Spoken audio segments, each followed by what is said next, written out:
What happens when Hollywood's most beloved action star walks into what should have been a routine late-night interview, only to find himself face-to-face with questions that cut deeper than any movie critic has ever dared to go? Tonight, we're diving into one of the most explosive celebrity confrontations ever caught on live television, a moment that left an entire studio audience in stunned silence and changed everything we thought we knew about both men involved. Before we get into this incredible story, make sure you hit that subscribe button and drop a comment below, telling me what you think really happened behind the scenes. Trust me, you're going to want to hear every single word of this exchange. The Tonight Show studio felt different that evening. There was an energy in the air that even the seasoned production crew couldn't quite put their finger on. Jimmy Kimmel had been hosting his late-night show for years, conducting thousands of interviews with everyone from A-list celebrities to political figures. But something about this particular booking had been bothering him for weeks. Vin Diesel, the man behind the Fast and Furious franchise, was scheduled to appear to promote his latest blockbuster. But word had been circulating around Hollywood that there was more to this story than anyone was letting on. The audience was packed with the usual mix of tourists and die-hard fans, many of them holding homemade signs supporting their favorite action hero. They had no idea they were about to witness something that would be talked about in entertainment circles for years to come. As the show's familiar music played and the cameras rolled, Jimmy took his place behind the desk with his characteristic smile. But those who knew him well could see something was different in his eyes tonight. "Our next guest," Jimmy announced to the crowd, his voice carrying its usual warmth, but with an underlying tension that would soon make perfect sense, "has dominated the box office for over 2 decades, starring in some of the biggest action franchises in movie history. Please welcome Vin Diesel." The audience erupted as expected, but as Vin walked out from behind the curtain, something was immediately off. His usual confident swagger seemed forced, his smile not quite reaching his eyes. He raised his hand to wave at the crowd, but there was a stiffness to his movements that suggested this was not going to be the typical promotional appearance everyone expected. Jimmy stood to greet his guest, extending his hand for what should have been a routine handshake. But as Vin approached the desk, the tension became palpable. The handshake lasted just a fraction too long, both men's grips firm in a way that suggested this was more than just a friendly greeting. They were sizing each other up, and the audience, though they didn't fully understand why, could feel it, too. "Thanks for having me, Jimmy," Vin said as he settled into the guest chair, his deep voice carrying its familiar gravelly tone. But there was something else there, a guardedness that hadn't been present in his previous talk show appearances. Of course," Jimmy replied, shuffling through his note cards with slightly more intensity than usual. "I have to say, it's been quite a journey getting you here tonight. Your people were very specific about what we could and couldn't discuss." The comment hung in the air like smoke. It wasn't unusual for celebrities to have restrictions on interview topics, but Jimmy's tone suggested there was more to these particular limitations than the standard promotional guidelines.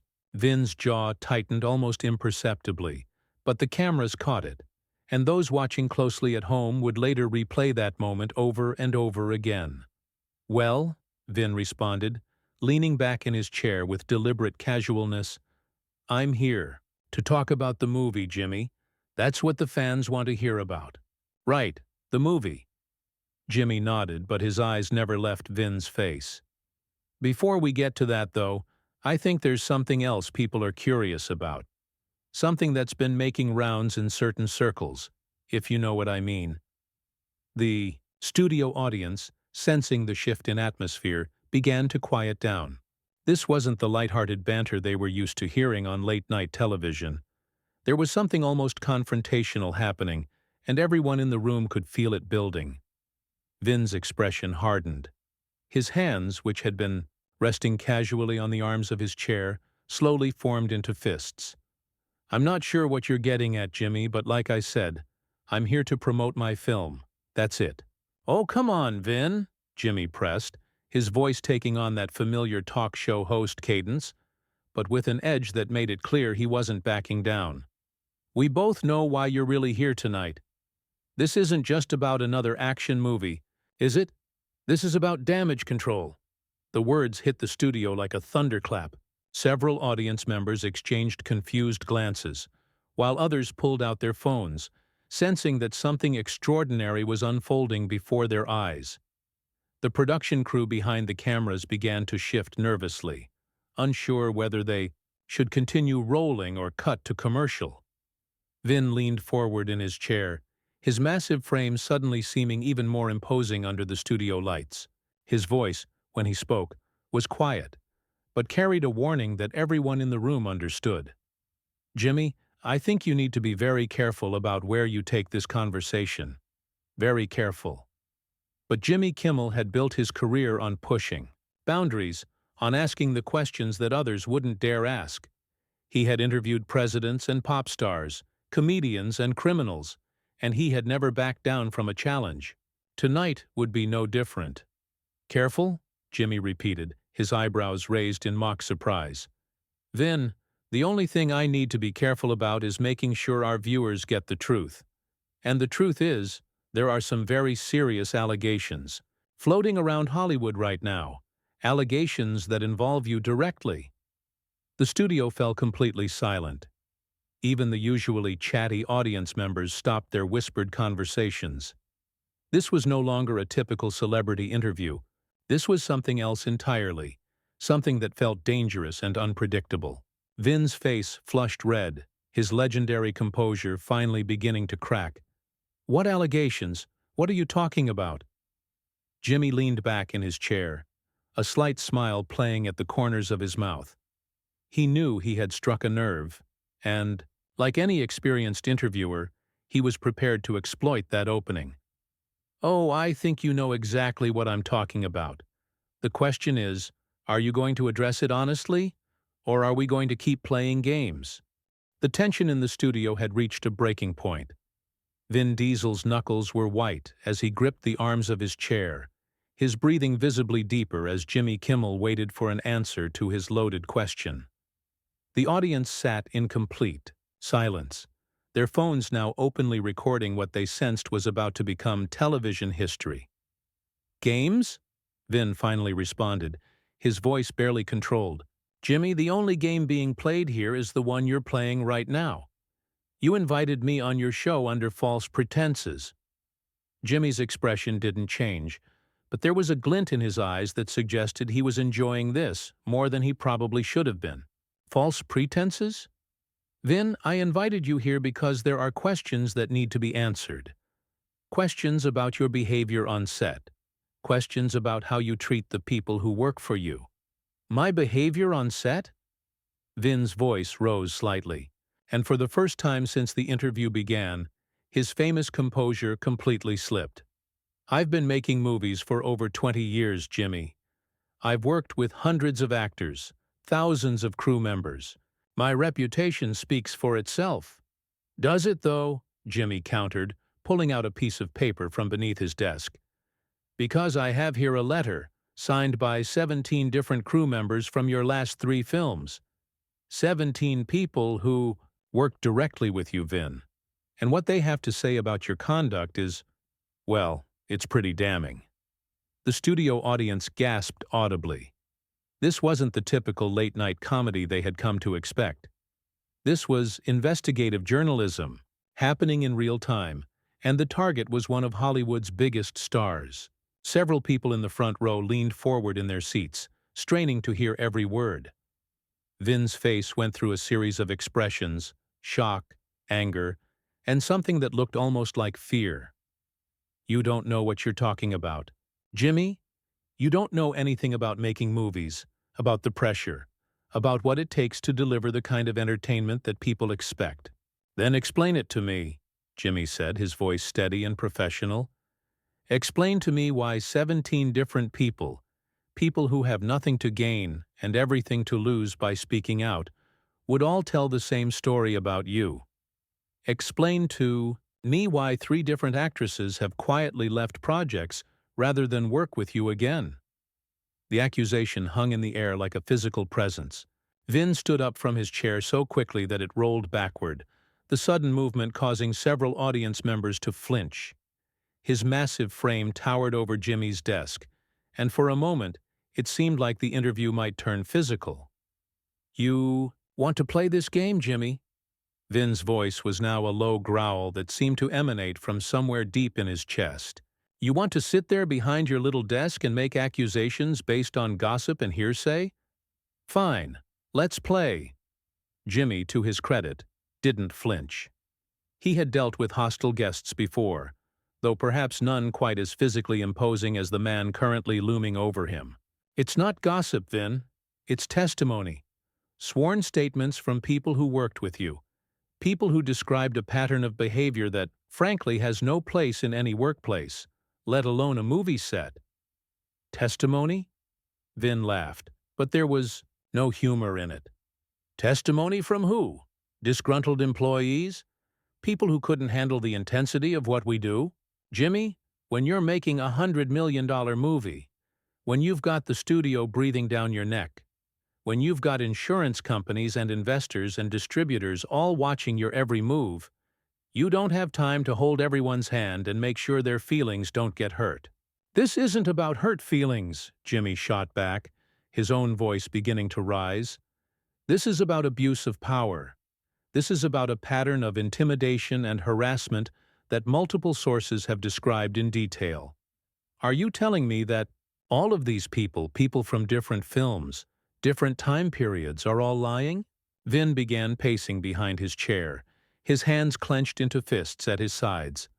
The studio's security team, who had been watching from the wings, moved slightly closer to the stage. The situation was escalating beyond anything they had prepared for. "You know what, Jimmy?" Vin stopped pacing and turned to face the host directly. "You sit here every night making jokes about celebrities, tearing down people who actually create things, who actually contribute something to the world. What do you contribute? What do you create besides cheap laughs at other people's expense?" The personal attack seemed to energize Jimmy rather than intimidate him. "What I create, Vin, is accountability. What I create is a space where powerful people can't just hide behind their publicists and their lawyers when they hurt others. And right now, you're proving exactly why that's necessary." "Accountability?" Vin's voice reached a level that made several audience members visibly uncomfortable. "You want to talk about accountability? Let's talk about accountability. Let's talk about how you've built your entire career on gossip and innuendo. Let's talk about how you profit from tearing down people who've actually accomplished something with their lives." Jimmy stood up from behind his desk, something he rarely did during interviews. The move seemed to level the playing field slightly, though Vin still had several inches and probably 50 pounds on the talk show host. "I've accomplished plenty, Vin. And what I'm accomplishing right now is giving a voice to people who were afraid to speak up because of men like you. Men who think their success gives them the right to treat others however they want." "Men like me?" Vin's voice dropped to a whisper that was somehow more menacing than his shouting had been. "Jimmy, you don't know anything about men like me. You don't know what it's like to come from nothing, to build something with your own hands, to create jobs for thousands of people, to entertain millions. And you don't know what it's like to be on the receiving end of your temper tantrums," Jimmy replied without missing a beat. "You don't know what it's like to be a young actress trying to make it in Hollywood and having to deal with your inappropriate comments and your intimidation tactics." The studio had become so quiet that the hum of the cameras was audible. Even the production crew had stopped moving, frozen by the intensity of what was unfolding before them. This was no longer an interview. It was a confrontation between two men who represented very different aspects of the entertainment industry. Vin walked around his chair and moved closer to Jimmy's desk, his movements deliberate and threatening. "You're making a very big mistake, Jimmy. A very big mistake."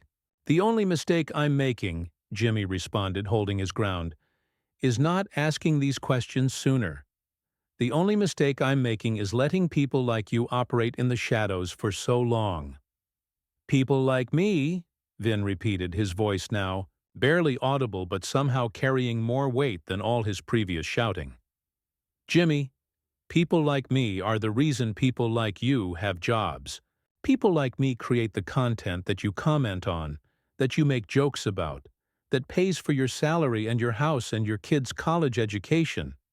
And people like me, Jimmy countered, are the reason people like you can't just do whatever you want without consequences. That's called checks and balances, Vin. That's called living in a civilized society. The confrontation had reached a crescendo that seemed impossible to sustain. Both men were standing now, facing each other across the desk like gladiators in an arena, while hundreds of audience members and millions of viewers watched in stunned fascination. The standoff between the two men had transformed the studio into something resembling a boxing ring. Security personnel had moved closer to the stage, their hands hovering near their radios, while the director in the control booth frantically debated whether to cut to commercial or let this unprecedented moment continue to unfold live on national television. Vin took another step closer to Jimmy's desk, his presence filling the space between them like a storm cloud. "You think you're some kind of hero, don't you, Jimmy? You think you're fighting for justice by ambushing me on live television with anonymous accusations and secondhand gossip." Jimmy didn't back down an inch. If anything, he seemed to grow more confident as the confrontation intensified. "I think I'm doing what journalists are supposed to do, Vin. I'm asking the hard questions that need to be asked. And your reaction right now is telling everyone watching exactly what kind of man you really are." "What kind of man I am?" Vin's laugh was harsh and bitter. "Jimmy, I'm the kind of man who takes responsibility for my actions.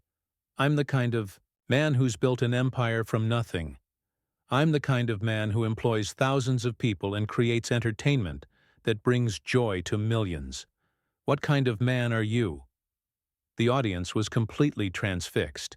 Many had their phones out, capturing every moment of what was clearly going to be one of the most talked-about television moments of the year. The energy in the room was electric, dangerous, and utterly unpredictable.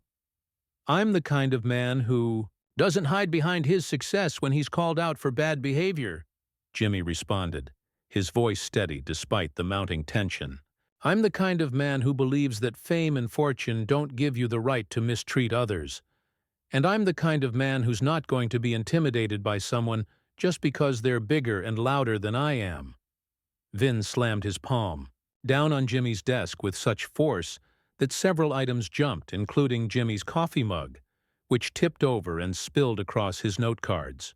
The sound echoed through the studio like a gunshot, causing several audience members to gasp audibly. "Intimidated?" Vin's voice was now a roar that seemed to shake the very foundations of the building. "Jimmy, you have no idea what intimidation looks like.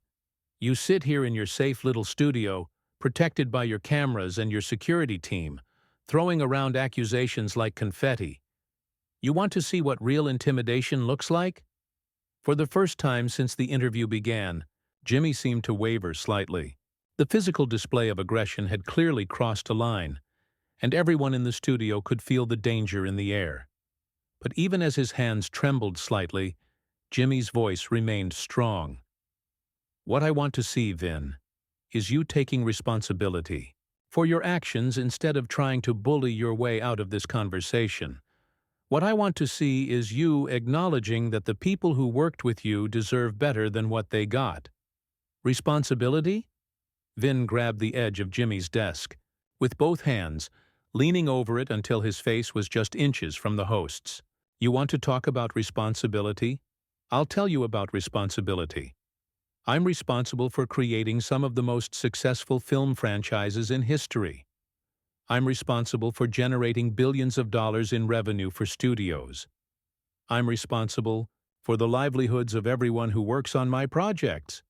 "And you're also responsible," Jimmy said, somehow managing to maintain eye contact despite having a furious action star looming over him, "for creating a work environment that multiple people have described as hostile and abusive. You're responsible for making people afraid to speak up, because they knew you had the power to end their careers. The accusation seemed to hit Vin like a physical blow. He straightened up suddenly, his face cycling through emotions so quickly. It was hard to track them all. Rage, confusion, what might have been genuine hurt, and then back to rage again. "That's enough," Vin said, his voice suddenly quiet but somehow more threatening than when he had been shouting. "That's enough, Jimmy. You've crossed a line tonight that you can't uncross." "The only line that's been crossed," Jimmy replied, beginning to show the first signs of his own anger, "is the line between acceptable and unacceptable behavior in the workplace. And you crossed that line long before you walked onto this stage tonight." Vin stepped back from the desk, but instead of sitting down, he began moving toward the side of the stage. His intention was clear. He was preparing to leave, but not before having the last word. "You know what, Jimmy? You've made a very powerful enemy tonight. You've burned a bridge that can never be rebuilt. And when the lawyers start calling, when the lawsuits start flying, when your network starts questioning whether this ambush journalism is worth the legal bills, remember this moment." Jimmy stood up straighter, his professional composure finally giving way to genuine indignation. "Is that a threat, Vin? Because it sure sounds like a threat to me, and I'm pretty sure everyone watching heard it too." "It's not a threat," Vin replied, now moving steadily toward the exit. "It's a promise. You want to play in the big leagues, Jimmy? You want to go after people who actually matter in this industry? Well, congratulations. You just found out what that really means." The studio audience was completely silent now, watching this unprecedented meltdown with a mixture of fascination and horror. Several people were openly recording on their phones, knowing they were witnessing something that would be replayed and analyzed for years to come. "What it means," Jimmy called after him, his voice carrying across the studio, "is that the truth matters more than your reputation. What it means is that the people you've hurt deserve to have their stories heard." Vin stopped at the edge of the stage and turned back one final time. His face was flushed, his breathing heavy, and there was something in his eyes that looked almost desperate. "The truth?" he said, his voice carrying a note of genuine bewilderment. "Jimmy, you wouldn't know the truth if it walked up and introduced itself. You've built your entire career on gossip and speculation, and tonight you've finally gone too far." With that, Vin Diesel walked off the stage, leaving behind a stunned studio audience and a host who was clearly still processing what had just happened. The cameras continued to roll as Jimmy stood behind his desk, straightening his tie and trying to regain his composure. "Well," Jimmy said to the camera, his voice slightly shaky but determined, "I think that tells us everything we need to know." The confrontation was over, but the shockwaves from what had just transpired would ripple through Hollywood and beyond for months to come. Two men had entered the studio that night as professionals in the entertainment industry, but they left as something else entirely, adversaries locked in a battle that would define both of their careers in ways they couldn't yet imagine. What did you think of this explosive confrontation? Do you believe Jimmy Kimmel was right to confront Vin Diesel so aggressively? Or did he cross the line with his ambush-style interview? Drop your thoughts in the comments below and make sure to subscribe for more incredible stories from the world of entertainment. The truth is always stranger than fiction, and tonight we witnessed that firsthand.